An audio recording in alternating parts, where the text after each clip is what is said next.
Base nomor 1, Tonhal Trap.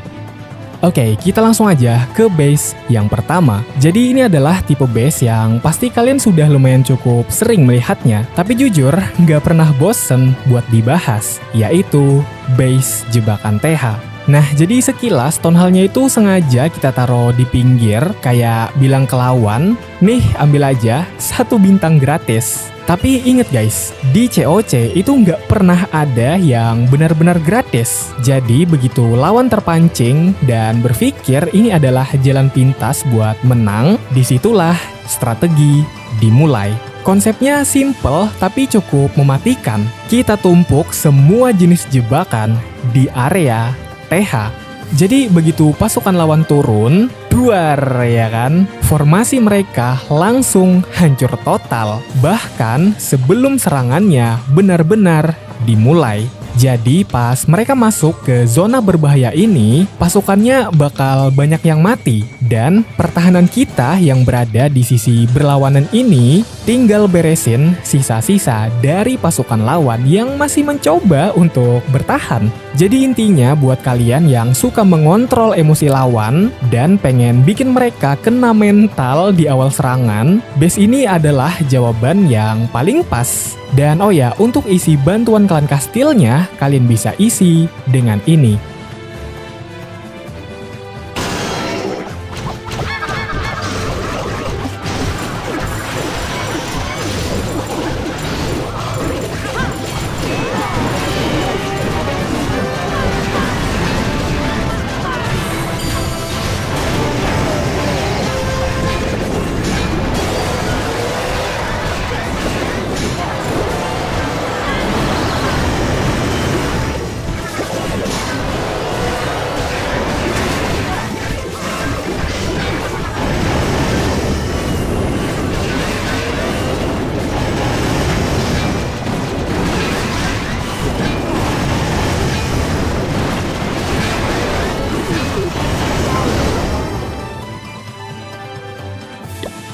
Base nomor 2, asimetris base.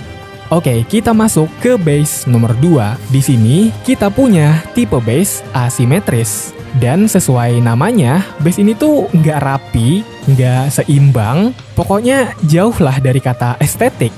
Tapi justru disitulah letak kekuatannya, disitulah letak asiknya. Lawan kalau ketemu base dengan tipe seperti ini biasanya bakal langsung nge-lag otaknya. Mereka bakal bingung, ini masuknya dari mana yang enak? Karena nggak ada sisi yang kelihatan lemah atau pintu masuk yang jelas. Nah, momen ragu itulah yang kita incar dari lawan. Begitu lawan ragu sedikit aja pas nurunin pasukan pembuka, biasanya funneling mereka bakal langsung berantakan. Pasukan yang harusnya masuk ke tengah malah belok-belok nggak jelas. Ya kayak anggaran yang disalurkan pemerintahan suatu negara lah gitu. Kan sama tuh nggak jelasnya. Nah oke, sementara pertahanan kita di dalam tetap santuy nembakin pasukan lawan dari jauh. Jadi singkatnya, base asimetris ini tugasnya cuma satu, bikin otak lawan bekerja 2 kali lebih keras sampai strateginya buyar sendiri. Nah, untuk isi bantuan klan kastilnya, kalian bisa isi dengan ini.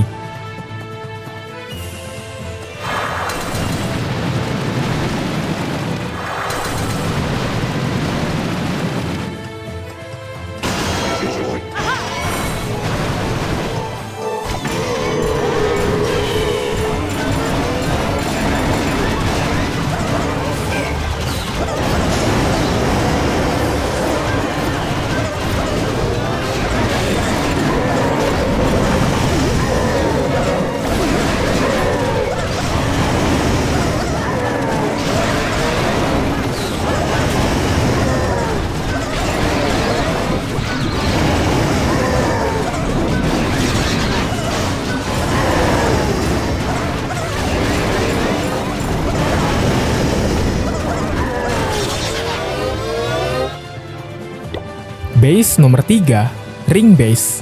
Lanjut lagi kita ke tipe ring base alias base cincin. Nah, jadi tipe base ini kelihatannya simple banget.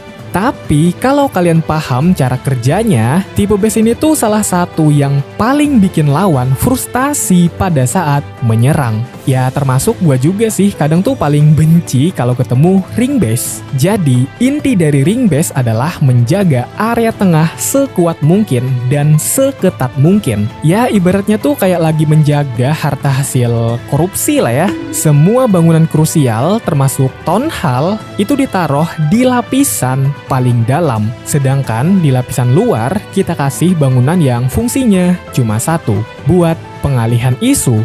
Jadi salah satu yang bikin ring base ini kuat adalah cara dia menjebak rute pasukan lawan. Pasukan tipe spam kayak naga atau juga witch mungkin biasanya bakal cuma muter-muter di area luar doang. Karena memang target terdekatnya kita taruh di sana semua. Nah jadi selama mereka asik muter-muter di luar, pertahanan kita punya cukup banyak waktu buat ngabisin mereka satu persatu. Intinya, kalau mereka nggak punya rencana matang buat nembus ke tengah, ya udah, town hall kalian bakalan aman sentosa, nggak kesentuh sama sekali.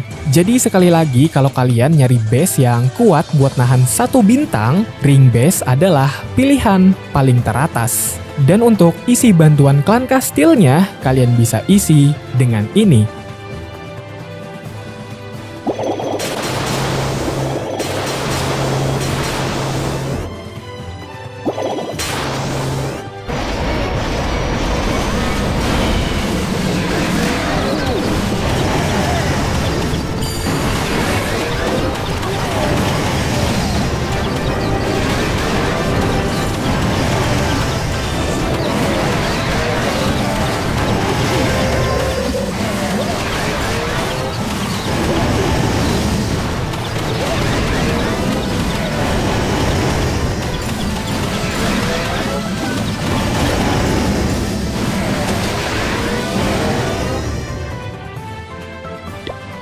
Base nomor 4, simetris base. Nah, berikutnya di sini ada si paling rapi alias base simetris. Jadi, kalau base asimetris tadi itu berantakan, yang satu ini kebalikannya, yaitu semuanya seimbang antara sisi kiri dan sisi kanan. Kelebihan utamanya sudah jelas ada di stabilitas. Jadi, selain lawan gak bakal nemu celah atau sisi lemah yang mencolok buat dijadikan titik serangan, tapi juga senjata rahasia dari base ini adalah efek split atau pemecahan pasukan. Biasanya kalau lawan memulai serangan dari arah sudut base, pasukan mereka secara natural bakal terpecah menjadi dua, sebagian ke arah kiri, sebagian lagi ke arah kanan. Jadi begitu pasukan lawan terpecah, disitulah kekuatan pasukan lawan berkurang secara drastis. Spell heal jadi nggak efektif karena nggak bisa nutup semua pasukan. Reg spell juga cuma kena sebagian. Pokoknya berantakan lah, kayak masa-masa pemerintahan.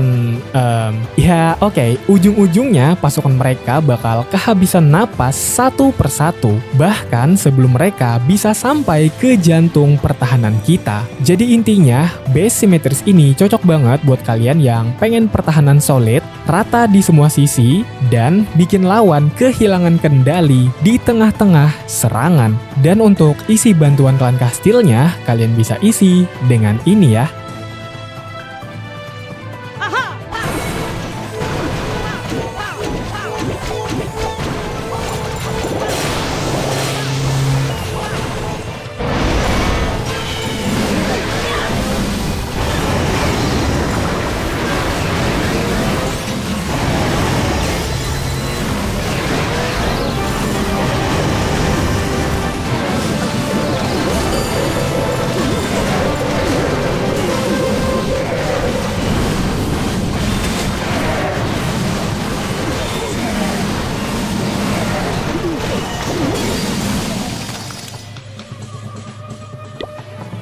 Base nomor 5, estetik base.